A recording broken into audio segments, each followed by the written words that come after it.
তোমার হাতটা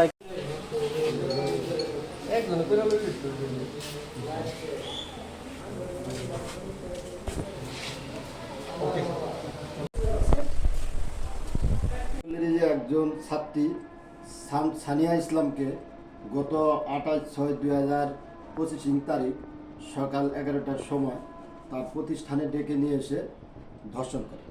উক্ত ধর্ষণের পরিপ্রেক্ষিতে ভিকটিমের দাদা থানায় এসে অভিযোগ দায়ের করিলে উক্ত অভিযোগের প্রেক্ষিতে আমরা বিভিন্ন স্থানে অভিযান করিয়া ওই আরিফ মিয়াকে গ্রেপ্তার করি। তাকে থানায় নিয়ে আসা হয়। তার বিরুদ্ধে নারী ও শিশু নির্যাতন দমন আইনে একটি মামলা রুজু করা হয়েছে। তাকে বিজ্ঞ আদালতে সুবদ্ধ করা হয়েছে।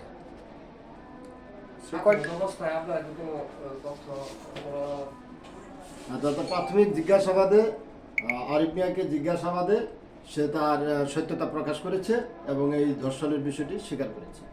এর সাথে আরো কেউ জড়িত আছে কিনা সে ব্যাপারে কিছু বলেছে? না, আর কেউ জড়িত না, সে একাই এই ঘটনার সাথে। কয়টা প্রতিষ্ঠানের শিক্ষক? সে হলো দুটি প্রতিষ্ঠানের শিক্ষক। একটা হলো প্রি ক্যাডেট হাই স্কুলের শিক্ষক, তাছাড়াও সে তালিমুল কোরআন আন্তর্জাতিক মাদ্রাসা একটা মাদ্রাসা, সেটারও সে ওই প্রতিষ্ঠানের একজন সহকারী শিক্ষক। স্থানীয় না মানে প্রতিষ্ঠান ভাড়া নিয়ে সেই এলাকার স্থানীয় এবং সে প্রতিষ্ঠানটা ভাড়া নিয়ে সে পরিচালনা করতেছে।